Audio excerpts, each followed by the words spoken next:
Join the coven.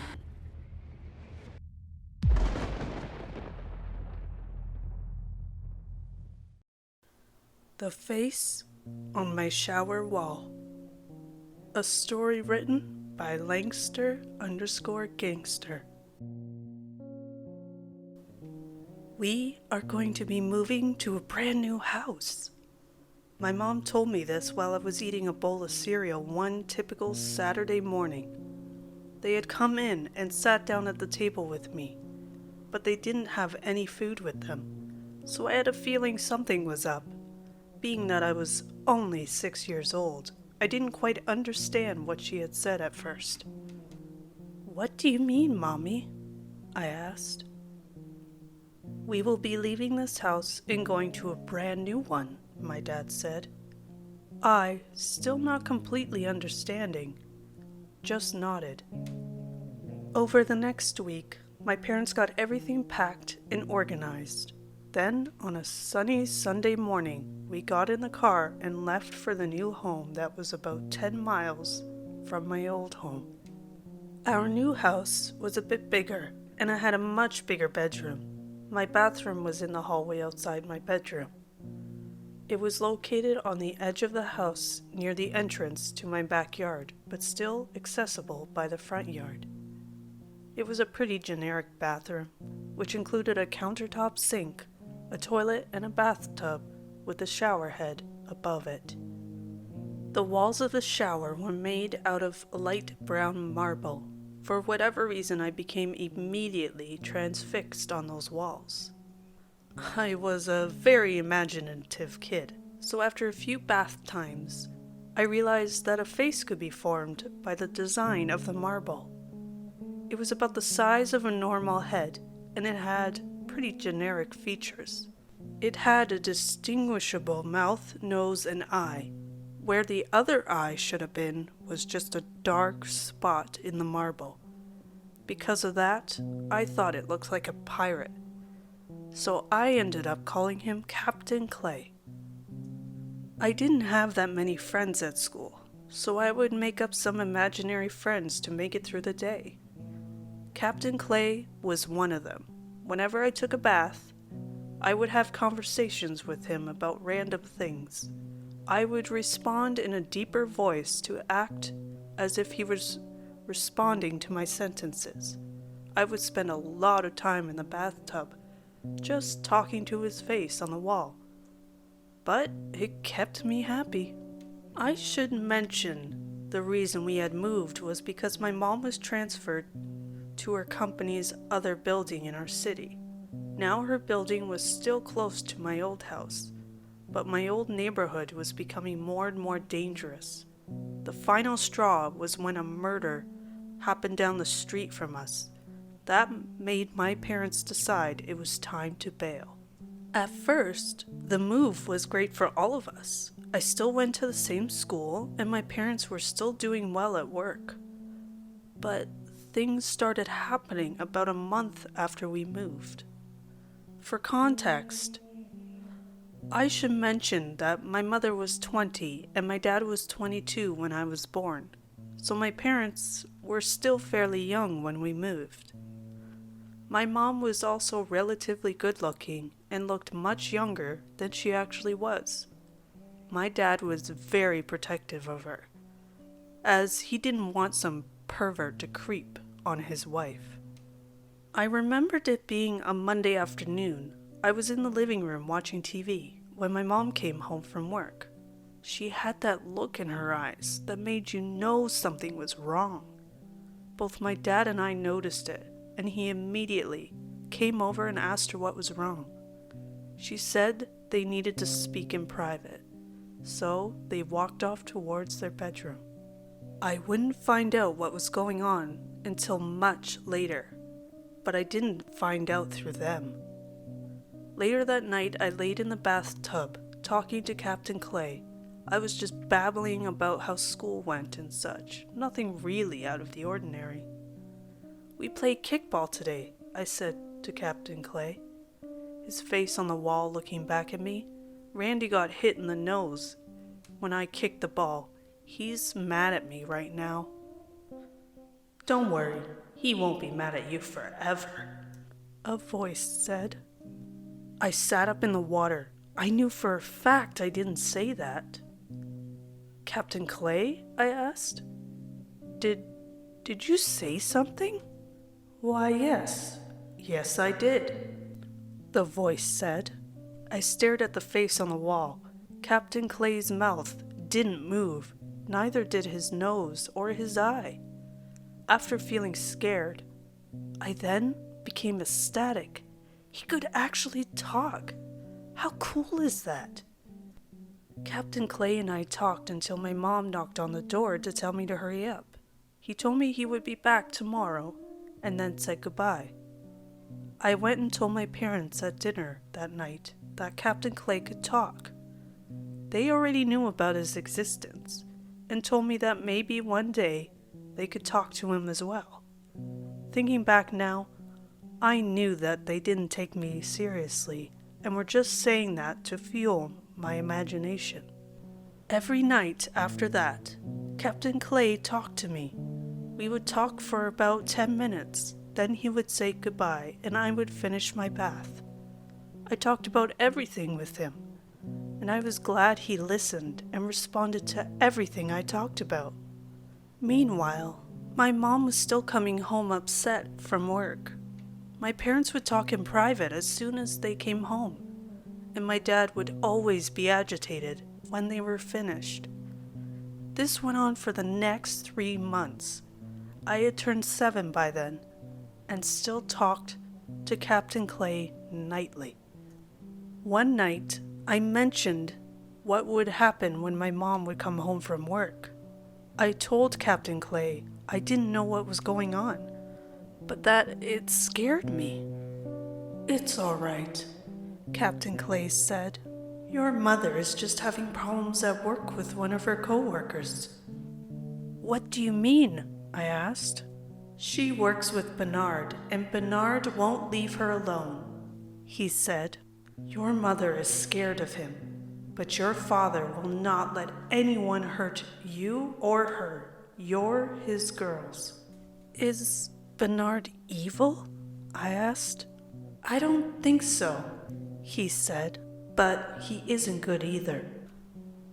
I was very confused by this situation. I was decently smart for my age, so this is what I pieced together in my tiny brain. Bernard was being mean or scary to my mom, and my mom would come home sad because of him. My dad would become angry because he wanted to protect us, but he couldn't really do anything since he wasn't there at work with my mom, and he didn't even know Bernard in person. A few days later, however, my mom came home happy. My dad asked what happened. Bernard's gone, she said gleefully. Was he fired? My dad asked. Yes, she said. There were enough complaints to get him fired. I just sat on the couch watching them celebrate, confused but happy. If they were happy, so was I. I told Captain Clay what my mom said that night. He laughed and said, "You guys will now be completely fine. No more evil will come." Now, there was one incident that I should mention. A few days after Bernard was gone, one of our neighbors told us he had seen someone outside our house acting suspiciously. A hooded man outside our house and stared at it for a few minutes. Then, he walked towards the side of the house where my bathroom was and waited. Our neighbor confronted him, and the guy took off down the street. This was about 6:30 p.m., so this would have been around when I usually took my bath. My mom was fearful that it was Bernard, so they called the police. The police didn't find anyone, but said that they would keep an eye out for the next few days. However, nothing came of it, and we sort of moved on from it, although we always kept it in the back of our mind. About 2 months later, my dad had to fly out for a work conference. He would be gone for about a week, so that left me and my mom, as the only ones in the house. The night before my dad came home, I was once again in the bathtub talking to Captain Clay. I told him how much I was missing my dad, and he comforted me and told me he would be home soon. I think I was talking about my favorite TV show when Captain Clay interrupted me. In a very serious tone, he said, "Get out, dry off, and get your mother now." "What?" I asked worriedly. "You are in danger," he said urgently. "He's coming." For whatever reason, I believed him, dried off, and ran out of the room to my parents' bedroom. I found my mom eating ice cream in bed while watching a movie. "Mom, Captain Clay said we are in trouble," I said, as serious as I could. "What do you mean, sweetie?" "He said he's coming." She just looked at me weird. We then both heard our front door knob being jimmied. She jumped out of bed, dropping her ice cream onto the floor, and ran to the front door. Our front door had a window on it, and even though the porch lights were off, and it was almost pitch black outside, we could see an older man pushing against the door. My mother screamed and practically dragged me to her room, locking the door behind us. We hid in her closet, and she called 911. I couldn't hear what the person on the other line said, but this is what my mom said. 24 Diggins Avenue. I have an intruder. Please, send help quick. It's me and my daughter. We are both in the closet. I know who it is. It's a former co-worker of mine. He wants to hurt me. We then heard glass break and the front door opening. I then heard a male voice coming from the front part of my house. "Katie, where are you?" the man said in a drawn-out manner before laughing. He stretched the words out in a very creepy voice. "Oh, the things I'm going to do to you and your little girl," he said, laughing. I then heard someone fiddling with the bedroom door, and when they found out it was locked, he began pounding on the door. He then started screaming at my mom, telling her to let him in, and that he was going to kill us once he got inside.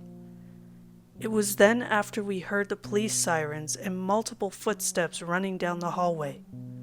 "Police, drop your weapon now," we heard a new voice say. My mom let out a sigh of relief, but then we both jumped out of our skin when we heard a huge bang. After a few seconds of silence, someone knocked on the bedroom door. "It's okay, ma'am," the other voice said. "He's down." My mom opened the bedroom door to be greeted by a big man in a blue police uniform. He escorted us both out of the house. Before we left, I saw something that makes me shiver to this day. The older man, who was at the front door, was now laying in the hallway. He was dressed in all black and had his hoodie over his head. His lifeless eyes were peering straight through my soul. In his hand was a gun. He had blood coming out of a hole in his forehead. My dad hopped on the earliest flight and rushed over to the police station. My mom and I were barely functioning. We were so scared. But we felt so much better when Dad hugged us both. We moved out of that house immediately and lived temporarily in an apartment down the street. We eventually moved to a house in another safe neighborhood and tried to have normalcy again. My mom and I had to go to numerous therapy sessions. Eventually, we got better, but my mom still suffers episodes of PTSD to this day. I later found out the whole story when I was much older. Bernard was a middle-aged employee at my mom's company. When my mom started working there, he began to act creepy around her, from accidentally bumping into her to making lewd comments. He would make my mom very uncomfortable. He apparently did this to other women, but my mom was his favorite target. The women who he had targeted before were afraid to say something because he was a higher up, and they feared not being taken seriously, and Bernard possibly becoming aggressive from them trying to rat him out. However, my mom convinced the other affected women to band together and tell their boss what was going on. Bernard was questioned, and based on eyewitness accounts and other evidence, it was enough to get him terminated from his job, a job he had had for nearly 2 decades. Now unemployed, Bernard made his sole responsibility stalking my mother. He waited until my dad was out of town to plan his attack. From what the detectives told us, he planned to kidnap us and do disturbing things to both me and my mom. He also planned to leave a bloody note for my dad that said, "They are my girls now," with a smiley face on it. It was already bloodied, so the police thought he may have had other victims. They never found anything to suggest that, though, so it was more than likely his own blood. That night, he broke in, but thankfully, police caught him. Bernard had raised his gun towards one of the police officers, so they were forced to shoot him. In his car, they found rope, duct tape, knives, chloroform, and the bloody note. My mom was almost destroyed by this. She couldn't believe how close she was to what he had planned for us. She was even more scared that he had planned on taking me as well. That made the situation all the more sick, given that not only was he a stalker, but also a pedophile. As time flew by, we got better. My mom and dad are still married, and I am happily engaged to my fiancé and pregnant with our first child. However, one thing I wasn't able to decipher out of all of this was Captain Clay. I told my mom what he said, and she originally thought it could have been Bernard outside the wall speaking in. Remember, our neighbor saw a guy near my bathroom wall waiting 2 months before, so she thought Bernard could have been doing this every night for a long time. However, the only problem is that Captain Clay warned me that Bernard was coming, and he would talk to me every night, even after the man was caught in our yard. I wasn't satisfied with that answer, so a few days ago, I did some research on my old house. I wanted to see who owned it before we did. After some digging, I found some info on the 2 owners before us. The previous owner didn't have much to go on, but the first owner did. The first owner was a man named Hank Jarvis. He lived there with his wife and daughter. Sadly, Hank committed suicide in the house at the age of 49. I looked up his obituary, and it said that he was preceded in death by both his wife and daughter. I looked up their names and found something disturbing. It was a news article from 13 years before we moved in. Its headline read, "Man arrested after kidnapping and killing woman and child."